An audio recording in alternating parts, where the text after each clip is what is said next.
This is the story of a man named Stanley. Stanley worked for a company in a big building where he was employee number 427. Employee number 427's job was simple.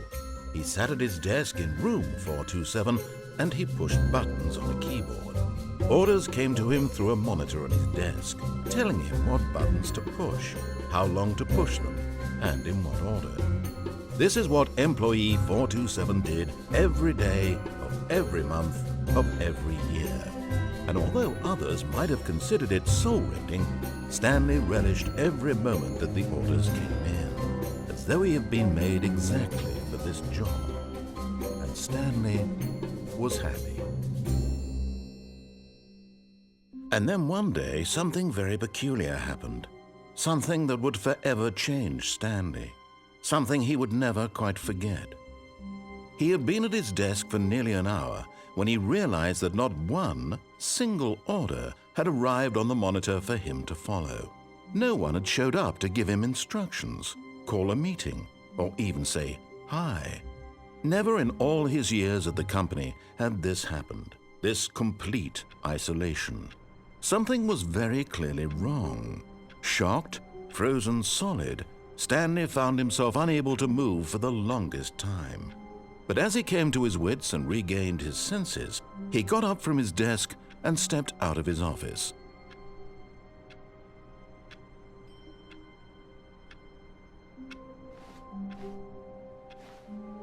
All of his co-workers were gone.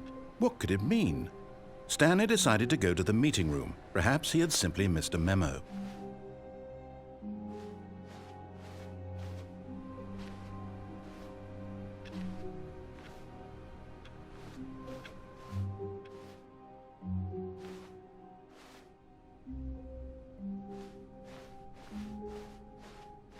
When Stanley came to a set of 2 open doors, he entered the door on his left.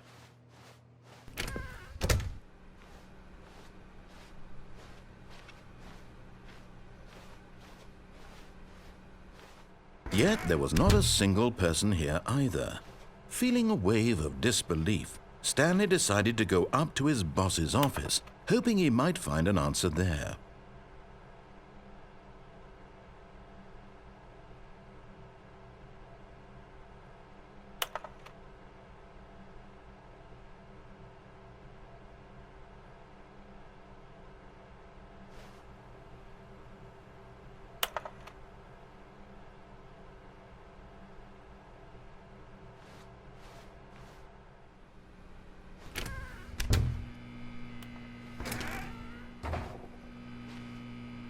Stanley stepped into the broom closet, but there was nothing here, so he turned around and got back on track.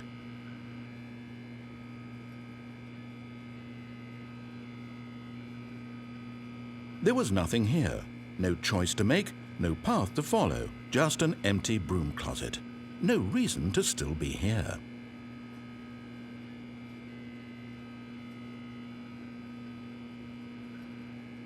It was baffling that Stanley was still just sitting in the broom closet. He wasn't even doing anything. At least if there was something to interact with, he'd be justified in some way. As it is, he's literally just standing there doing sweet FA.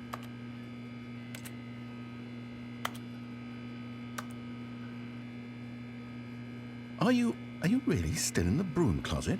Standing around doing nothing? Why? Please offer me some explanation here. I'm genuinely confused.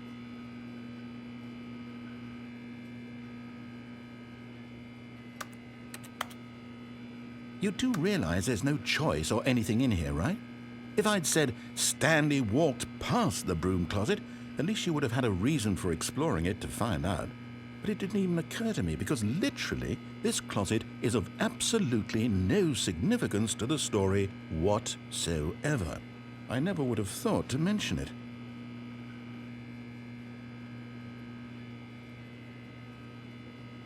Maybe to you this is somehow its own branching path.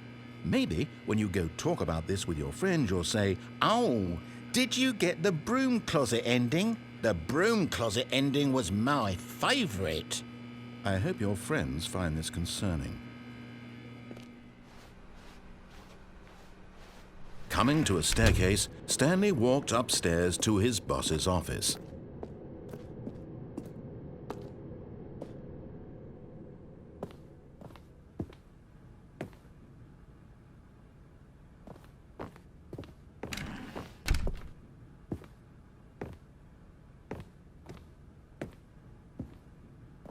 Stepping into his manager's office, Stanley was once again stunned to discover not an indication of any human life.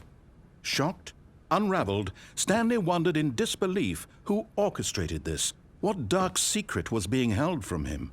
What he could not have known was that the keypad behind the boss's desk guarded the terrible truth that his boss had been keeping from him, and so the boss had assigned it an extra secret PIN number, 2845. But of course, Stanley couldn't possibly have known this.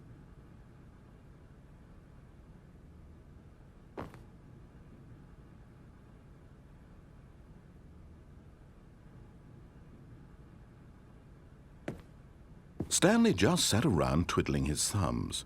Trying to input anything on the device was useless, since he could never possibly know that the combination was 2845.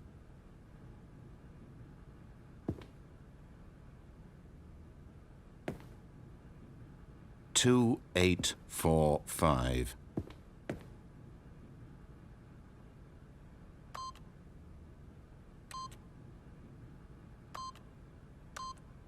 Yet incredibly, by simply pushing random buttons on the keypad, Stanley happened to input the correct code by sheer luck. Amazing! He stepped into the newly opened passageway.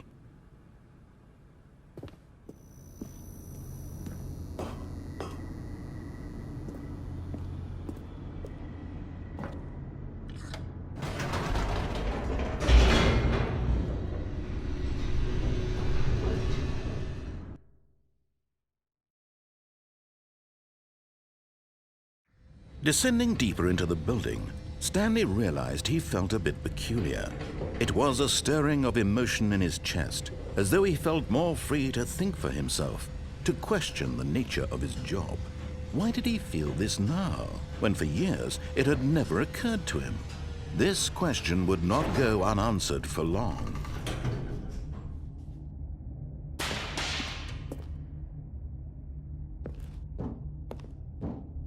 Stanley walked straight ahead through the large door that read Mind Control Facility.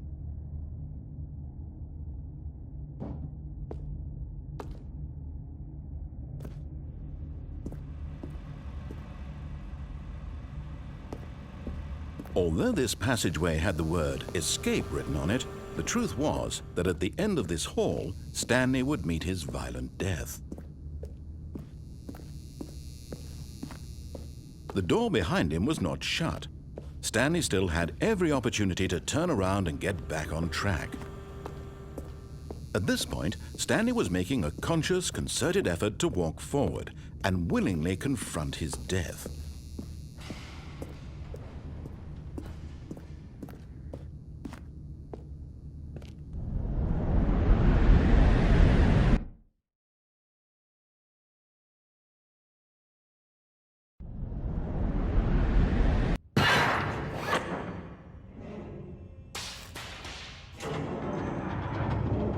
As the machine whirred into motion and Stanley was inched closer and closer to his demise, he reflected that his life had been of no consequence whatsoever.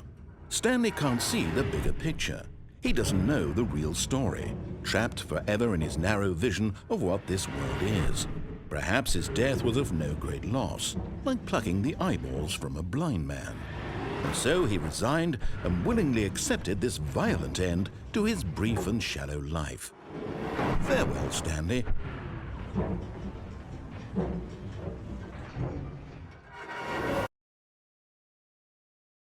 "Farewell, Stanley," cried the narrator, as Stanley was led helplessly into the enormous metal jaws. In a single visceral instant, Stanley was obliterated as the machine crushed every bone in his body, killing him instantly.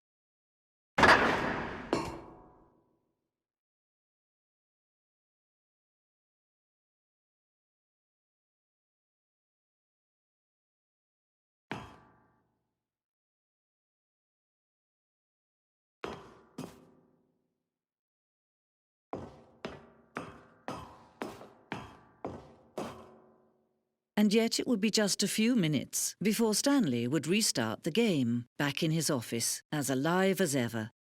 What exactly did the narrator think he was going to accomplish? When every path you can walk has been created for you long in advance, death becomes meaningless, making life the same. Do you see now? Do you see that Stanley was already dead from the moment he hit start?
Oh, look at these two. How they wish to destroy one another. How they wish to control one another. How they both wish to be free.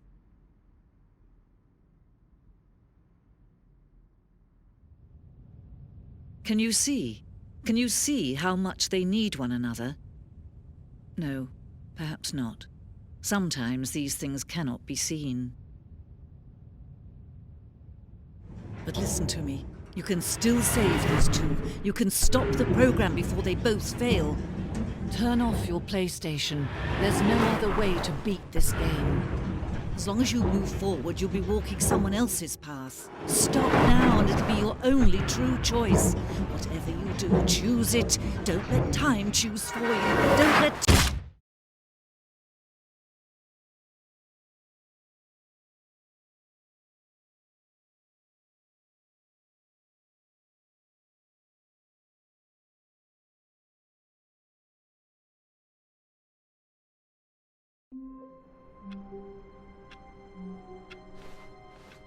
All of his co-workers were gone. What could it mean? Stanley decided to go to the meeting room. Perhaps he had simply missed a memo.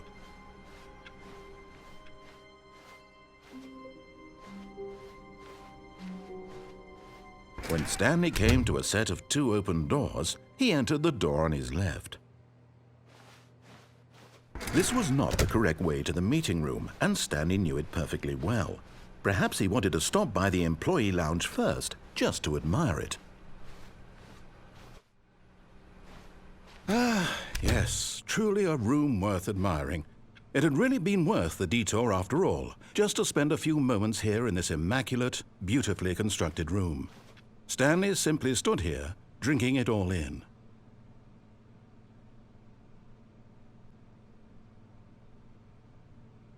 Yes, really, really worth it being here in the room. A room so utterly captivating that even though all your co-workers have mysteriously vanished, here you sit looking at these chairs and some paintings. Really worth it. But eager to get back to business, Stanley took the first open door on his left.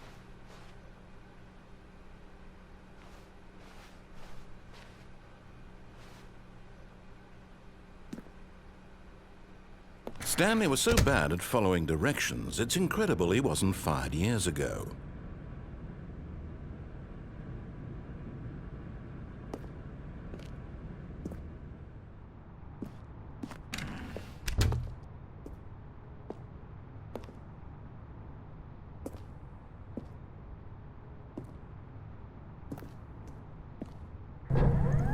Look, Stanley, I think perhaps we've gotten off on the wrong foot here. I'm not your enemy, really, I'm not. I realize that investing your trust in someone else can be difficult, but the fact is that the story has been about nothing but you all this time. There's someone you've been neglecting, Stanley. Someone you've forgotten about.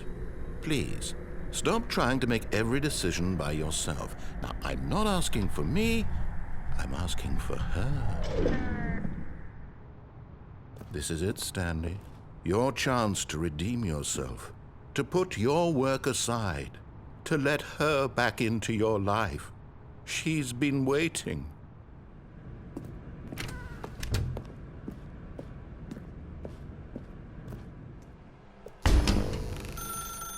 That's her, Stanley. You need to be the one to do this, to reach out to her. If you can truly place your faith in another, then pick up the phone.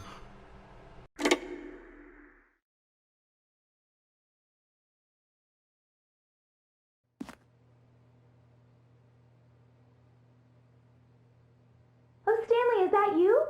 Hold on, sweetie. Sorry to keep you waiting. I'm just pulling the bread out of the oven. All right. Okay, there we go.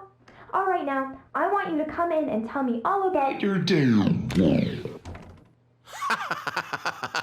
Gotcha. Oh, come on. Did you actually think you had a loving wife who'd want to commit their life to you? I'm trying to make a point here, Stanley. I'm trying to get you to see something. Come inside. Let me show you what's really going on here. This is a very sad story about the death of a man named Stanley.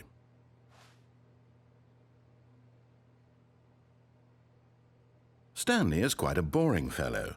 He has a job that demands nothing of him, and every button that he pushes is a reminder of the inconsequential nature of his existence.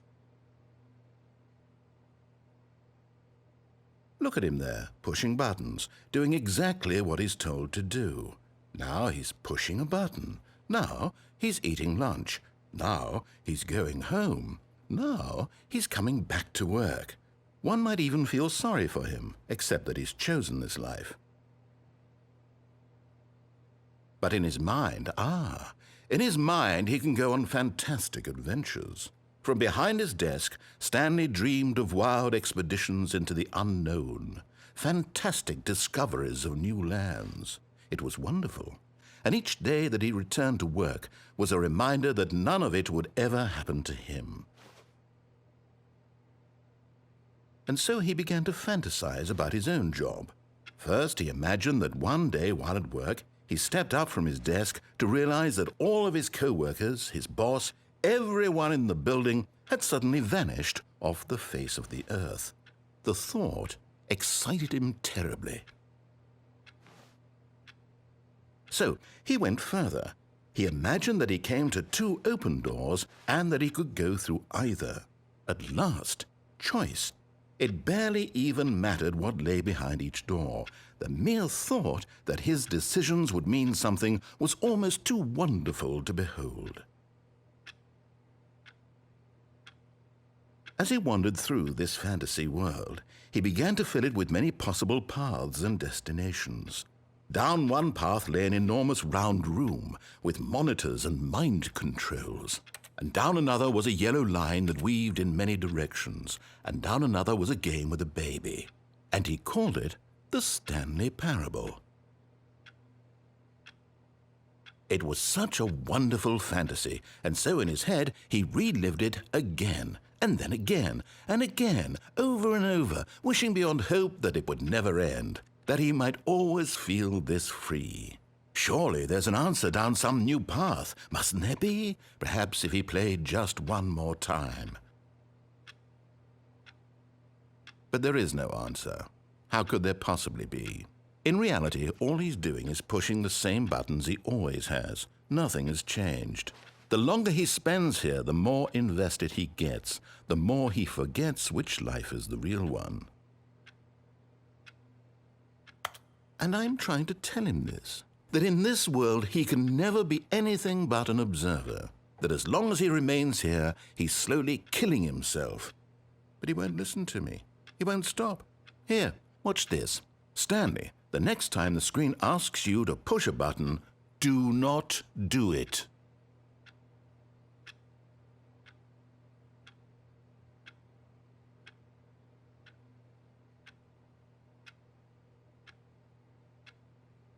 You see? Can he just not hear me? How can I tell him in a way that he'll understand that every second he remains here, he's electing to kill himself? How can I get him to see what I see? How can I make him look at himself? I suppose I can't, not in the way I want him to. But I don't make the rules. I simply play to my intended purpose, the same as Stanley. We're not so different, I suppose. I'll try once more to convey all this to him. I'm compelled to. I must. Perhaps, well, maybe this time he'll see. Maybe this time. And I tried again, and Stanley pushed a button. And I tried again, and Stanley pushed a button. And I tried.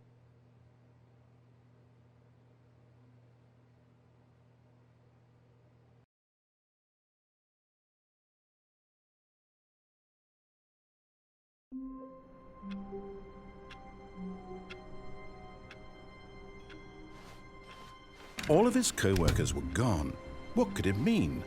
Stanley decided to go to the meeting room. Perhaps he had simply missed a memo.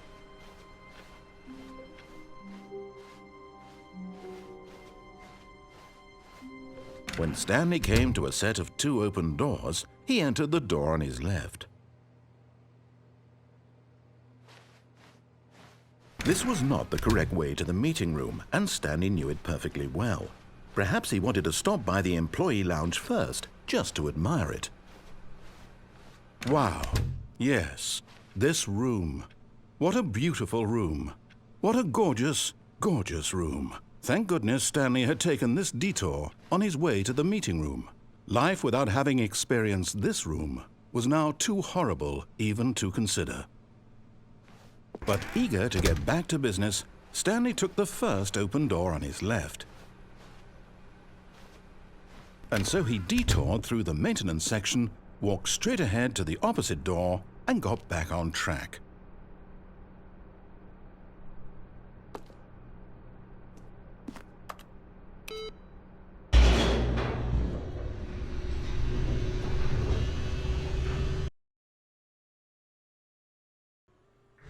But Stanley didn't want to go back to the office. He wanted to wander about and get even further off track.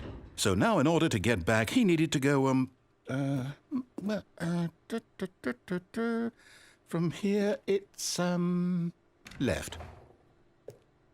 Oh, no, it's to the right, my mistake. No, not the right. Why would I have ever said it was to the right? What was I thinking? It's clearly... Oh dear, would you hold on for a minute, please?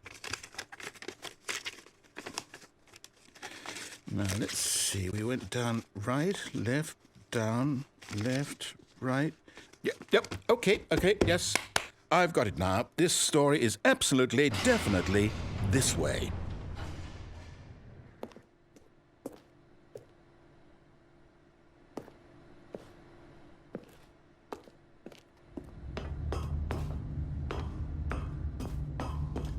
No. This isn't right at all. You're not supposed to be here yet. This is all a spoiler. Quick, Stanley, close your eyes. Okay. We just have to get back to, oh, who am I kidding? It's all rubbish now. The whole story completely unusable. How about, rather than waste my time trying to salvage this nonsense, we'll just restart the game from the beginning.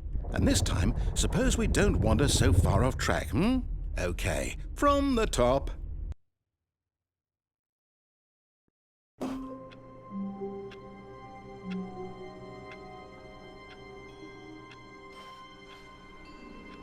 All of his co-workers were gone. What could it mean? Stanley decided to go to the meeting room. Perhaps he had simply missed a memo.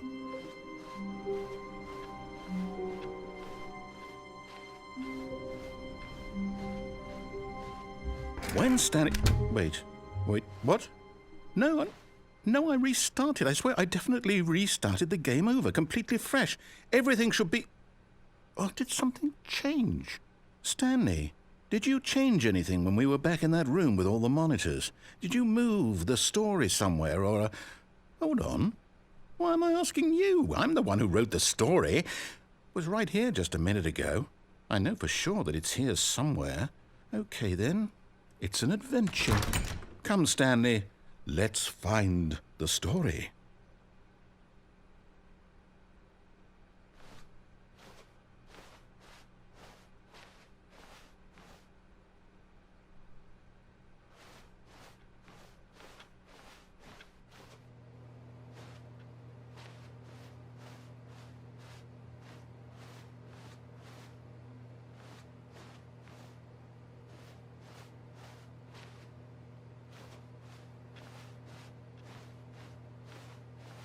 I'll say it.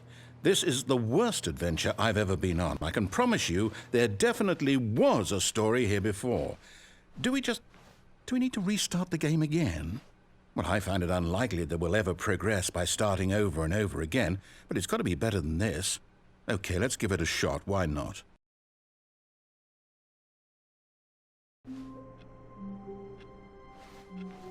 All of his co-workers were gone. What could it mean? Stanley decided to go to the meeting room. Perhaps he had simply missed a memo.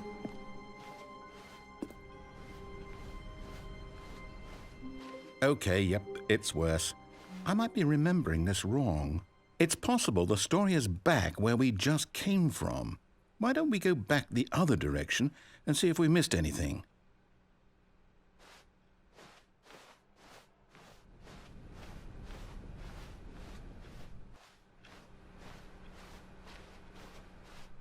Aha!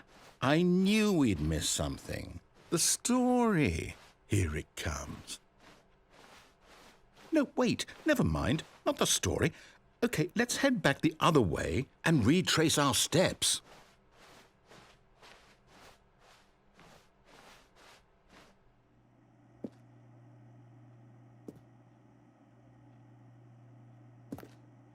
Now this... Well, I'll be honest, I don't recognize this place at all. Is this the story? I don't think so. I can't quite recall, but I believe my story took place in an office building. Is that correct? Do you remember, Stanley? Well, do you know what? Since I've completely forgotten what we were supposed to be doing, how about this? You win! Congratulations! I know you put in a lot of hard work, and it really paid off, so good job. Oh, no. No, I don't feel right about this at all. We both know you didn't put in any actual work for that win. Some people win fair and square, and this was not one of those situations. Okay, I'm getting weirded out by whatever this place is. I don't care what might happen this time. I have to restart.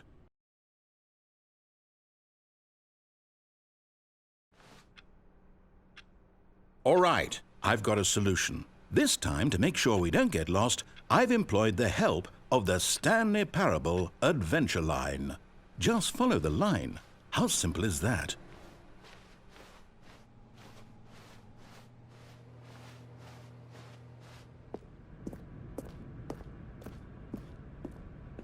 You see, the line knows where the story is. It's over in this direction. Onward, Stanley, to destiny. Though, here's a thought. Wouldn't wherever we end up be our destination, even if there's no story there? Or to put it another way, is the story of no destination still a story? Simply by the act of moving forward, are we implying a journey such that a destination is inevitably conjured into being via the very manifestation of the nature of life itself? Whoa. Hang on. That got a bit weird back there. Well, I'd like to apologize. Not sure where I was going with all that. You know what? I think what we need right now is a bit of music to lighten the mood.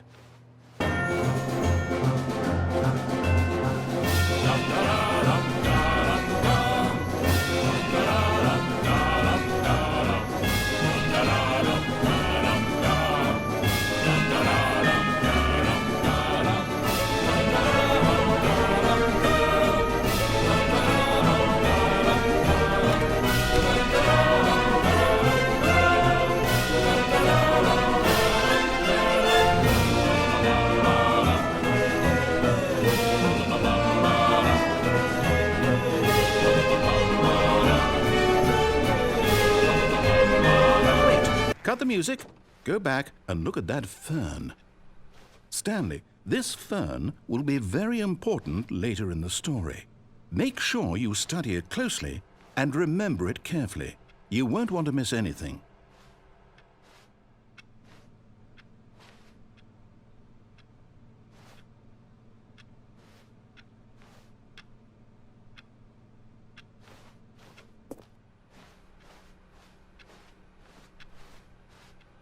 Wait, what?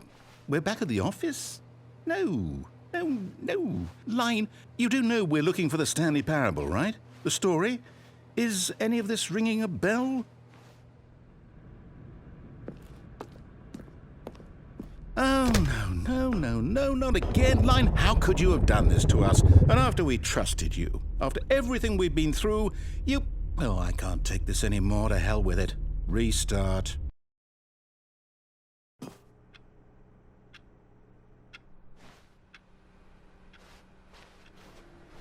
You know what, Stanley?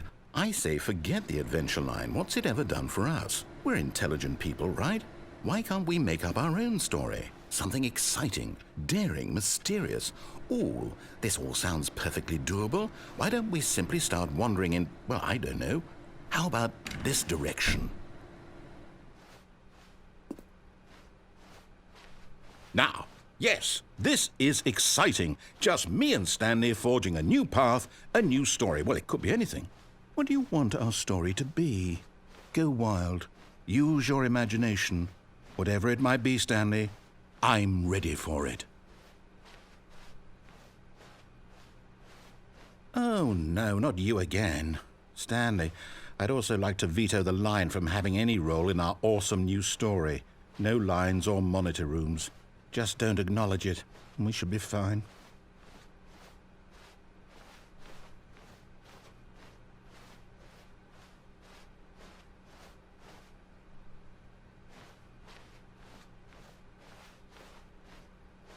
Ah, a choice.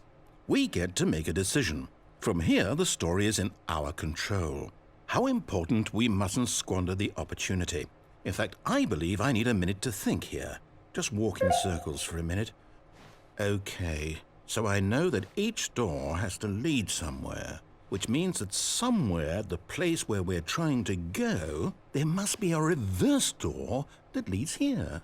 And that in turn means that our destination corresponds with the counter-inverted reverse door's origin. So starting from the right, let us ask, will taking the right door lead us to where we're going?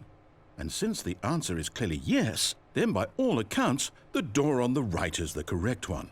Another victory for logic. Come, Stanley, our destiny awaits. Hold up, what's this? The confusion ending. You're telling me that's what this is? It's all one giant ending? And we're supposed to restart the game, what, eight times? That's really how all this goes? It's all determined? So now, according to the schedule, I restart again. Then what? Am I just supposed to forget? Well, what if I don't want to forget? My mind goes blank simply because it's written here on this thing, wall. Well, who consulted me? Why don't I get to decide? Why don't I get a say in all of this? Is it really? No, it can't be. I don't want it to be. I don't want the game to keep restarting. I don't want to forget what's going on. I don't want to be trapped like this. I won't restart the game. I won't do it. I won't do it. I won't do it. And the timer stopped? Does that mean, did we do it? Did we break the cycle? The, whatever it is that made this schedule? How would we even know? Will someone come for us? Will something happen? So, okay. I guess now we just wait, you know. I suppose in some way that this is a kind of story, wouldn't you agree? I'm not quite sure if we're in the destination or the journey, though they're always saying that life is about the journey and not the destination, so I hope that's where we are right now. We'll find out, won't we? Eventually. Well, in the meantime, if you...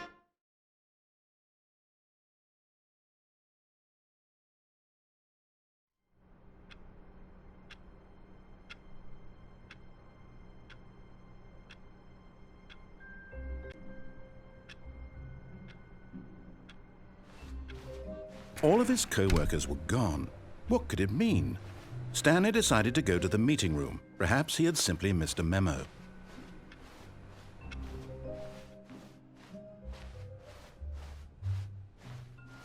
When Stanley came to a set of 2 open doors, he entered the door on his left.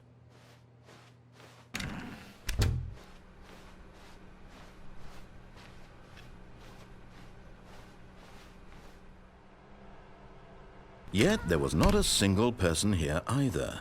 Feeling a wave of disbelief, Stanley decided to go up to his boss's office, hoping he might find an answer there.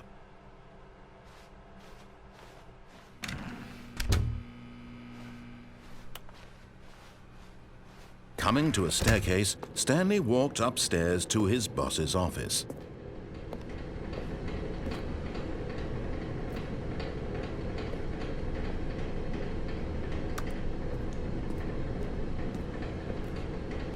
But Stanley just couldn't do it. He considered the possibility of facing his boss, admitting he had left his post during work hours. He might be fired for that. And in such a competitive economy, why had he taken that risk? All because he believed everyone had vanished? His boss would think he was crazy. And then something occurred to Stanley. Maybe, he thought to himself, maybe I am crazy. all of my co-workers blinking mysteriously out of existence in a single moment for no reason at all, none of it made any logical sense. And as Stanley pondered this, he began to make other strange observations. For example, why couldn't he see his feet when he looked down? Why did doors close automatically behind him wherever he went? And for that matter, these rooms were starting to look pretty familiar. Were they simply repeating? No, Stanley said to himself, this is all too strange. This can't be real. And at last, he came to the conclusion that had been on the tip of his tongue. He just hadn't found the words for it. "I'm dreaming!" he yelled. "This is all a dream." Oh, what a relief Stanley felt to have finally found an answer, an explanation. His co-workers weren't actually gone. He wasn't going to lose his job. He wasn't crazy after all. And he thought to himself, I suppose I'll wake up soon. I'll have to go back to my boring real-life job pushing buttons. I may as well enjoy this while I'm still lucid. So he imagined himself flying and began to gently float above the ground. Then he imagined himself soaring through space on a magical starfield, and it too appeared. It was so much fun, and Stanley marveled that he had still not woken up. How was he remaining so lucid? And then perhaps the strangest question of them all entered Stanley's head. One he was amazed he hadn't asked himself sooner. Why is there a voice in my head dictating everything that I'm doing and thinking? Now the voice was describing itself being considered by Stanley, who found it particularly strange. I'm dreaming about a voice describing me, thinking about how it's describing my thoughts, he thought. And while he thought it all very odd and wondered if this voice spoke to all people in their dreams, the truth was that, of course, this was not a dream. How could it be? Was Stanley simply deceiving himself, believing that if he's asleep, he doesn't have to take responsibility for himself? Stanley is as awake right now as he's ever been in his life. Now, hearing the voice speak these words was quite a shock to Stanley. After all, he knew for certain, beyond a doubt, that this was in fact a dream. Did the voice not see him float and make the magical stars just a moment ago? How else would the voice explain all that? This voice was a part of himself too. Surely, if he could just... He would prove it. He would prove that he was in control, that this was a dream. So he closed his eyes gently, and he invited himself to wake up. He felt the cool weight of the blanket on his skin, the press of the mattress on his back, the fresh air of a world outside this one. Let me wake up, he thought to himself. I'm through with this dream. I wish it to be over. Let me go back to my job. Let me continue pushing the buttons. Please, it's all I want. I want my apartment and my wife and my job. All I want is my life exactly the way it's always been. My life is normal. I am normal. Everything will be fine. I am okay.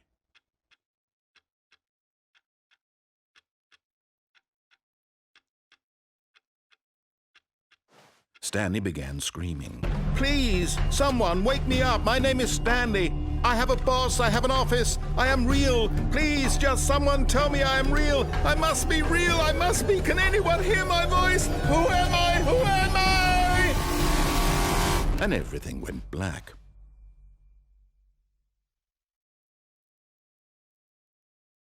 This is the story of a woman named Mariella. Mariella woke up on a day like any other. She arose, got dressed, gathered her belongings, and walked to her place of work. But on this particular day, her walk was interrupted by the body of a man who had stumbled through town talking and screaming to himself, and then collapsed dead on the sidewalk. And although she would soon turn to go call for an ambulance, for just a few brief moments she considered the strange man. He was obviously crazy, this much she knew. Everyone knows what crazy people look like. And in that moment, she thought to herself how lucky she was to be normal. I am sane. I am in control of my mind. I know what is real and what isn't. It was comforting to think this, And in a certain way, seeing this man made her feel better. But then she remembered the meeting she had scheduled for that day. The very important people whose impressions of her would affect her career, and by extension, the rest of her life. She had no time for this, so it was only a moment that she stood there, staring down at the body. And then she turned and ran.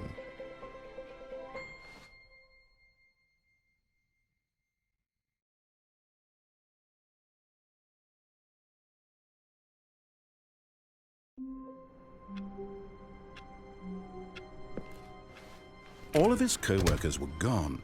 What could it mean? Stanley decided to go to the meeting room. Perhaps he had simply missed a memo.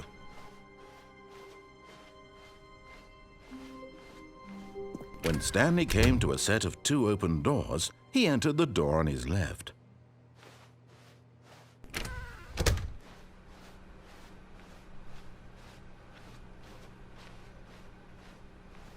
Yet there was not a single person here either. Feeling a wave of disbelief, Stanley decided to go up to his boss's office, hoping he might find an answer there. Coming to a staircase, Stanley walked upstairs to his boss's office.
Stepping into his manager's office, Stanley was once again stunned to discover not an indication of any human life.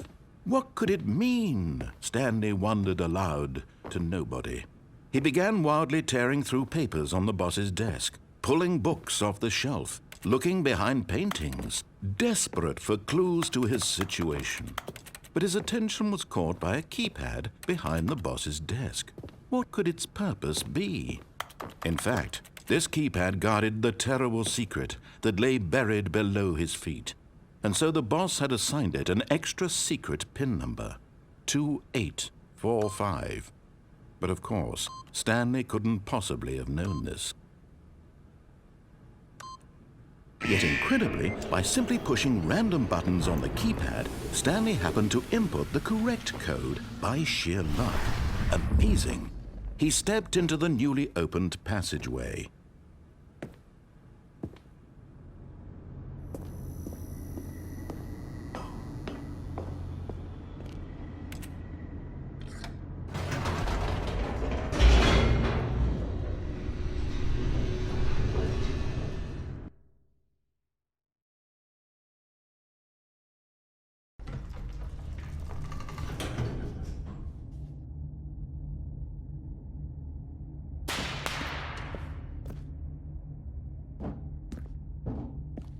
Stanley walked straight ahead through the large door that read Mind Control Facility.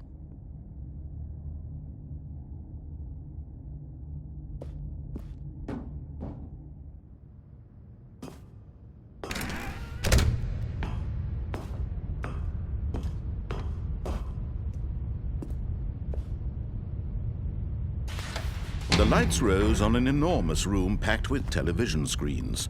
What horrible secret did this place hold? Stanley thought to himself. Did he have the strength to find out?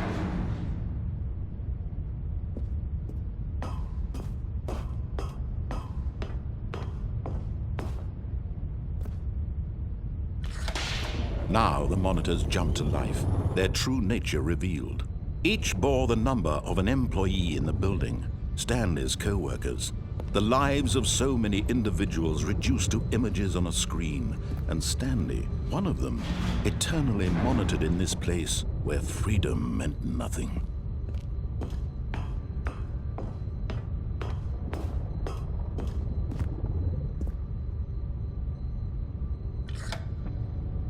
This mind control facility, it was too horrible to believe. It couldn't be true.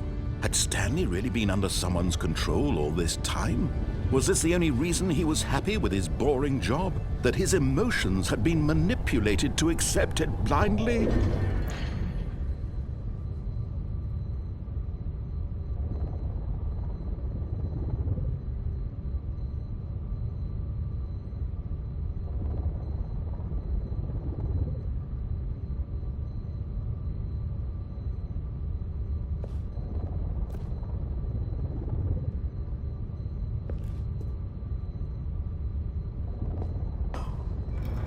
No, he refused to believe it. He couldn't accept it. His own life in someone else's control? Never!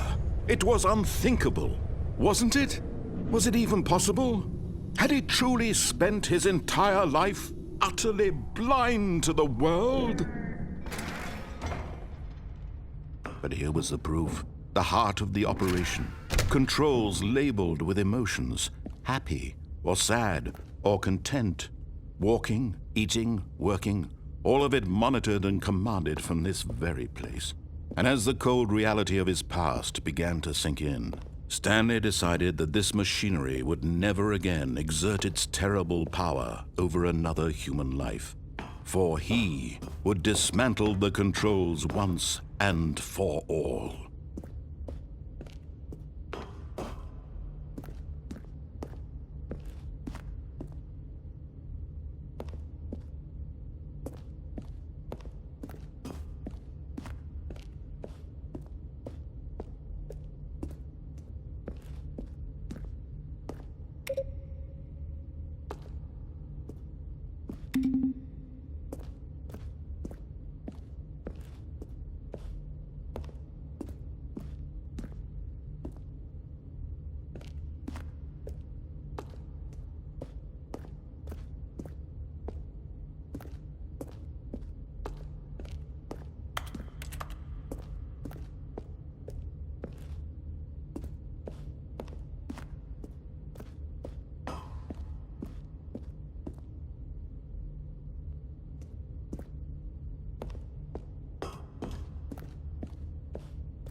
And when at last he found the source of the room's power, he knew it was his duty, his obligation, to put an end to this horrible place and to everything it stood for.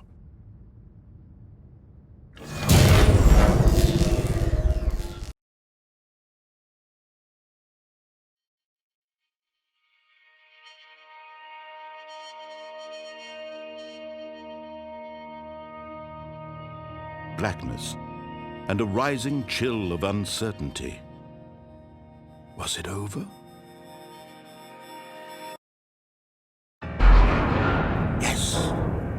He had won! He had defeated the machine, unshackled himself from someone else's command. Freedom was mere moments away. And yet, even as the immense door slowly opened, Stanley reflected on how many puzzles still lay unsolved.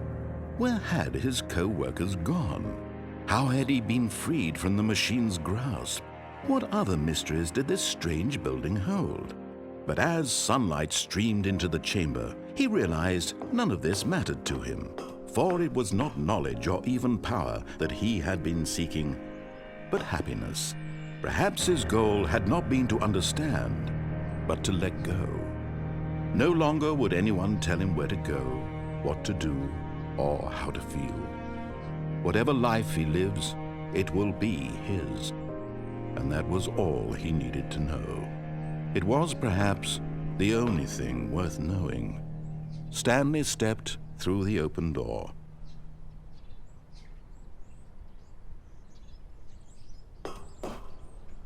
Stanley felt the cool breeze upon his skin, the feeling of liberation, the immense possibility of the new path before him. This was exactly the way, right now, that things were meant to happen. And Stanley was happy.